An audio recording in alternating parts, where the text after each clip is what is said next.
Good evening. I'm Teresa Skubik, and this is Forum Daily for Friday, January 10th. Conservative leader Pierre Poilievre says that his focus in the next federal election will be on ending the carbon price, even with the threat of tariffs from the incoming Trump administration. And so, right before an election, the Liberal MPs want to elect another Justin Trudeau who has a different face. Whether his name is Justin Trudeau or his name is Chrystia Freeland or Carbon Tax Carney or Carbon Tax Clark, they will all be Justin Trudeau, or common sense conservatives who will axe the tax, build the homes, fix the budget, stop the crime, and put Canada first. Mr. Poilievre is calling the carbon pricing a tariff on Canadians imposed by their own government. Speaking to reporters for the first time since Prime Minister Justin Trudeau announced his plan to resign, Mr. Poilievre again demanded that Mr. Trudeau call a federal election instead. We need certainty now. We cannot wait. I'm calling on Justin Trudeau to do what he has the legal power to do. He can do it without his caucus supporting him. I'm calling on him to walk to Rideau Hall and announce that there will be an axe the tax election. Ottawa MP Chandra Arya is the second Liberal to announce he wants to replace Prime Minister Justin Trudeau. He joins former Montreal MP and businessman Frank Baylis. Prime Minister Justin Trudeau says he believes that the incoming U.S. President Donald Trump is trying to create a distraction from his threats of tariffs by talking about making Canada the 51st state. What I think is happening in this is President Trump, who's a very skillful negotiator, is getting people to be somewhat distracted by that conversation, to take away from the conversation around 25% tariffs on oil and gas and electricity and steel and aluminum and lumber and concrete, and everything the American consumers buy from Canada is suddenly going to get a lot more expensive if he moves forward on these tariffs. And that's something that I think we need to be focusing on a little bit more. Mr. Trump said that he would slap 25% tariffs on imports immediately after taking office. Mr. Trudeau confirmed that Canada will respond with retaliatory measures as it did in 2018. And while it is not final, it's being suggested that Canada would target U.S. steel and plastics with tariffs. Donald Trump has been sentenced to an unconditional release in his New York hush money case. The outcome cements Mr. Trump's conviction of falsifying records while freeing him to return to the White House free from the threat of a jail term or a fine. The judge could have sentenced the 78-year-old to up to 4 years in prison, but instead declined to impose any punishment. Mr. Trump spoke during the sentencing hearing via video this morning, saying it's been a very terrible experience. Tighter rules on who can vote in the Liberal leadership contest have been finalized. Reacting to earlier concerns, the party's National Board of Directors says Canadians who want to help choose the next leader will need to register as a Liberal member by January 27th. They will also have to be a Canadian citizen, permanent resident, or have a status under the Indian Act and be at least 14 years old. As for the contest itself, hopefuls have until January 23rd to commit, with the successful candidate being announced on March 9th. Melanie Joly will not run in the Liberal Party leadership race.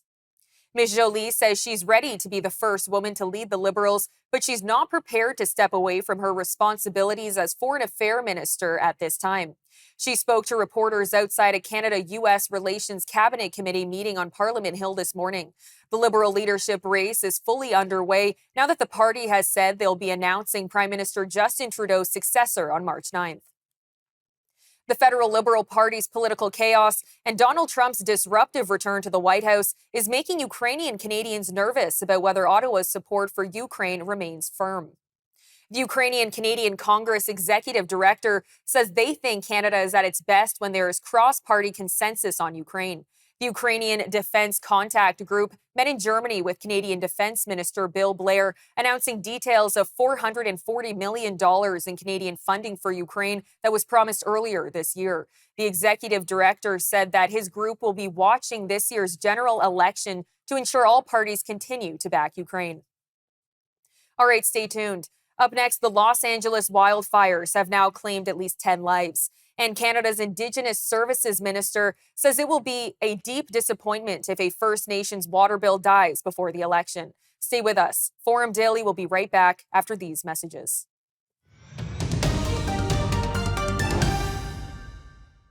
Officials in Southern California say the Los Angeles wildfires have now claimed at least 10 lives. They also note that the number could grow as the area's two biggest blazes continue to rage, leveling at least 10,000 structures. More people are also being urged to heed evacuation orders after a new blaze ignited yesterday afternoon. The fast-moving Kenneth fire is ripping through the San Fernando Valley near the West Hills neighborhood and has moved into Ventura County. Canada's emergency preparedness minister says Canadian military personnel and some 250 firefighters are ready to provide support as wildfires continue to devastate Southern California. Harjit Sajjan says that Team Canada is ready to deploy firefighters, aircraft equipment, and other resources as early as tonight. Officials say that over 100,000 people have been forced to leave their homes. A Canadian company called Coulson Aviation is part of the growing effort to fight the ongoing wildfires in Southern California.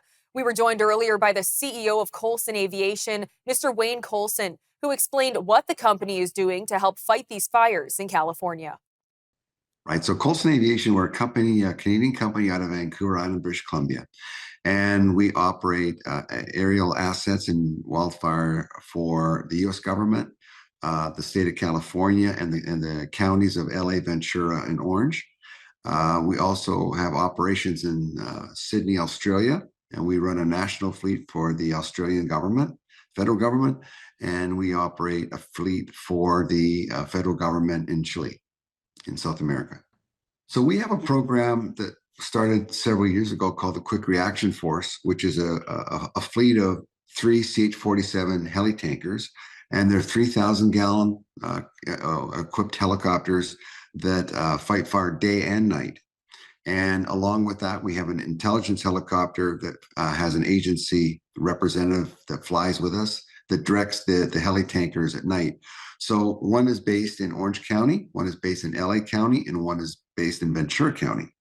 And every time we get a 911 call in those 3 counties, we're dispatched to the fire to support the ground firefighters. We have about 700 employees and a couple hundred pilots that work for us, and they're from many of the countries that we work in that come and cross-train. Many ex-military pilots from the military that have flown Chinooks and airplanes. So we're somewhat unique as we fly intelligence jets, we fly intelligence helicopters, we fly heli tankers for firefighting, and then we fly air tankers as well. We fly Boeing 737s and we fly C-130 Hercules as well as the rotary wing fleet. We're set up to actually combat something like this. So Southern Cal Edison, which is the power company in Southern California that covers 52,000 square miles, they fund this program and fund our aircraft, and then they give them to the counties to operate us. So we become the first line of defense on a 24-hour-a-day basis against wildfire. So we are like a working fire hall 24/7. And what happened on these fires, the wind was so violent, and when the fire started, that we couldn't start the aircraft because the winds were so great. So the fire had a 3 to 4 hour head start on everybody except the ground. So we couldn't attack them and provide the ground any air support. So we got behind the 8 ball, and then we just couldn't catch up because the winds were so violent. Yes, the fires are starting to subside because the wind has died down, which is a really good thing. I understand they caught an arsonist that yesterday afternoon that was part of the problem. And I think hopefully we'll get things back under control here down in Southern California. And although they are concerned about another wind event scheduled for next week, so everybody's mindful of a potential another Santa Ana event next week. Canada's Indigenous Services Minister Patty Hajdu says it will be a deep disappointment if a First Nations drinking water bill dies before the next election. The bill was waiting for a third reading in the House of Commons when Parliament was prorogued until March 24th. Ms. Haidu says the legislation would be a landmark change for First Nations, ensuring that communities have reliable access to clean drinking water and protected sources. The bill and all other legislation that have not yet passed will now die unless the government can pick up debate on bills where they left off. All right, stay with us. Coming up next, we'll have our weekly energy update with Dan McTeague, president of Canadians for Affordable Energy. After that, the latest labor report shows that Canada added 91,000 jobs in December, and the CRTC opens a public consultation to work on implementing the Online Streaming Act. We'll have these stories and more news when we return from the break. Stay tuned.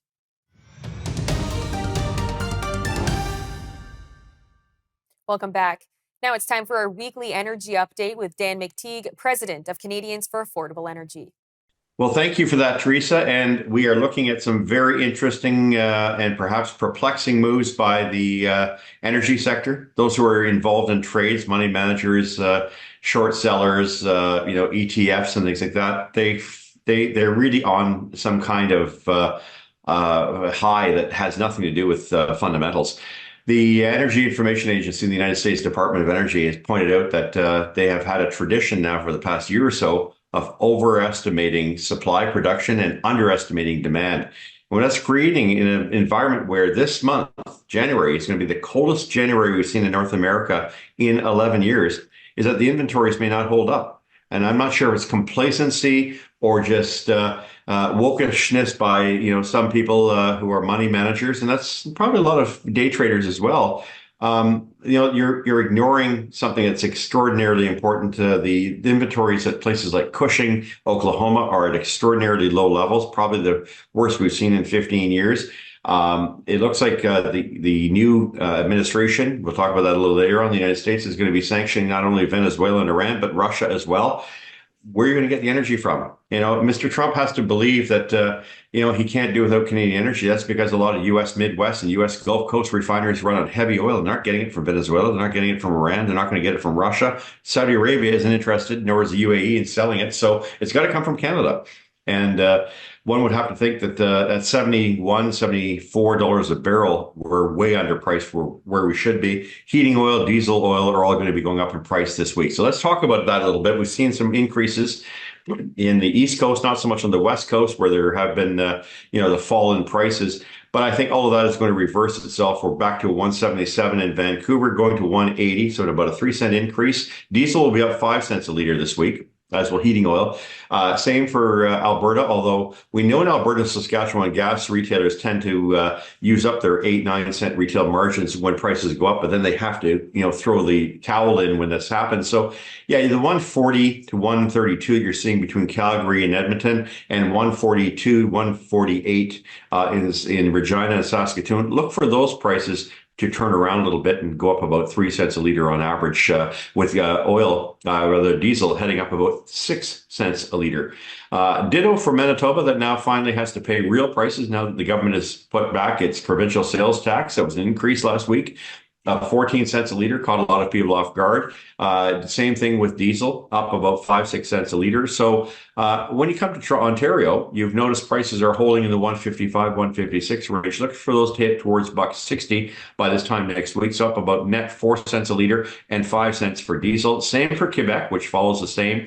And the Maritimes, which saw a pretty big sticker shock this Thursday and Friday, are expected to see another 3-cent increase for gasoline, another 3, maybe even 4 cent increase for diesel. What this all means is that in anticipation of the new administration coming in on January 20th, was just a few days away, a week and a half or so, is that many are suspecting that there won't be much in the way of any announcements. And if there is, it'll take a while for that to come through. The biggest concern that Canadians have to have, which we have expressed here at Canadians for Affordable Energy, and I've been doing for 25, 30 years, the value of the Canadian dollar matters. Why? Think of it this way. Every time you pull up to a gas station or any other commodity that's priced in U.S. terms, that's all of them, it's costing you an extra 25 cents a liter because the Canadian dollar is not trading at par with the U.S. greenback. And why is that? We're not selling enough of the things that we should be selling, not just the United States, but the rest of the world. So no one's buying Canadian currencies. They're shedding Canadian currencies. There's a devolution of interest in Canada. A lot of it to do with government policy and the green net zero nonsense that we're seeing. We know that Justin Trudeau has been pushing this for some time with his friends in the NDP, the Bloc, and of course the Greens. But now it's going to be probably someone like Mark Carney, the real manipulator, the lever, the guy behind the curtains, if you will, the man behind the curtains that was operating many of these policies, including divestment from the Canadian oil and gas sector. That's a sector that produces 25 to 30 billion dollars in revenues for the Canadian government. So your hospitals can run, your social programs can run, so your infrastructure can be sustained. I know a lot of people saying, oh, it's no big deal. Let's worry about the temperature. Put your head outside these days to see how cold it is in this country. We're now starting to figure out that these net zero policies have one objective: net zero in your pocket. And that's, of course, where we're going to leave it for this week. Prices are going up. Reality is coming back in, and that starts on January 20th. We're all about to get a real kick in the wallet over the next couple of weeks. That's it for this week, Teresa, and we'll talk next week. Thanks for that, Dan. And again, that was Dan McTeague, president of Canadians for Affordable Energy. All right, don't go anywhere. Up next, the CRTC opens a public consultation to work on implementing the Online Streaming Act. Stay with us. We'll be right back after these messages.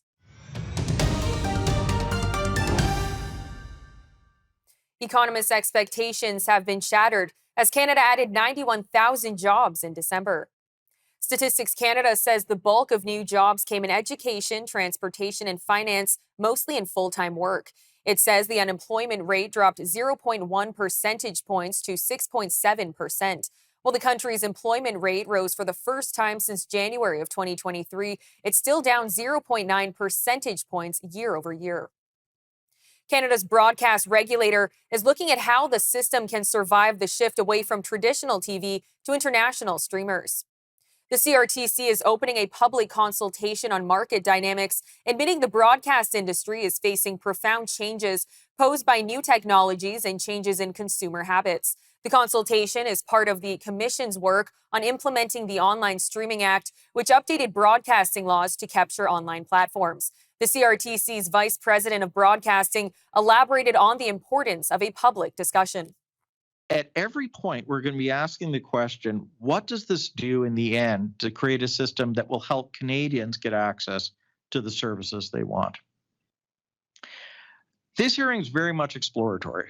As I said, in some of our other hearings and consultations, we give preliminary views.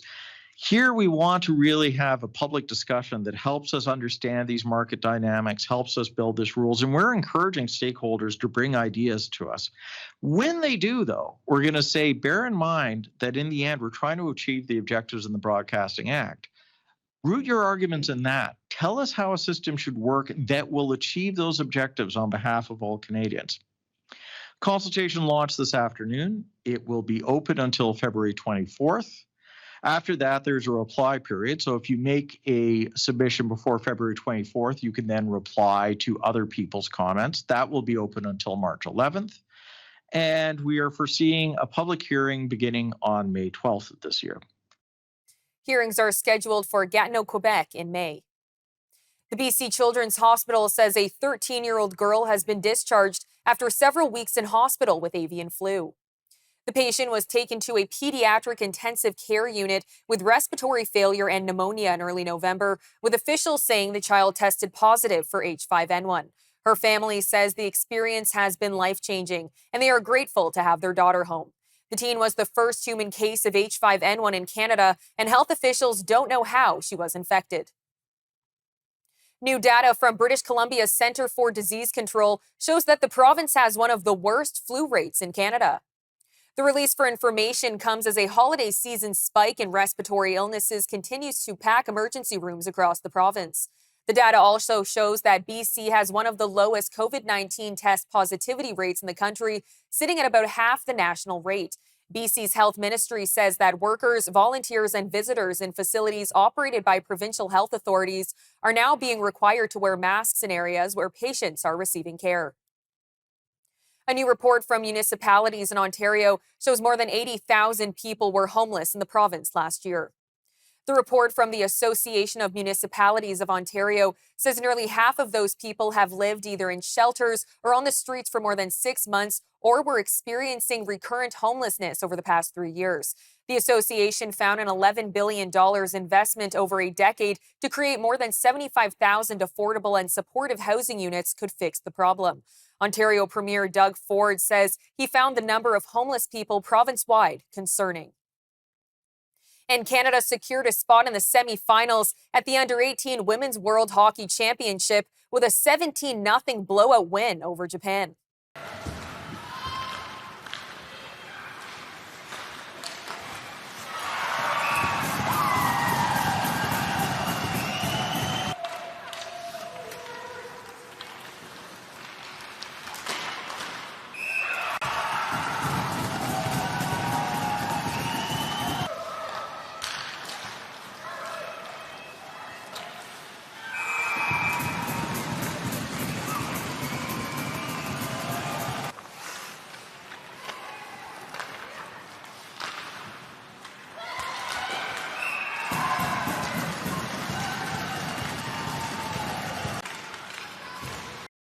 Chloe Primerano banked 2 goals and 3 assists, and Amelia Wilkinson made 4 saves for her shutout. The women's U18 team, which tied its record for most goals in a game, outshot Japan 76-4.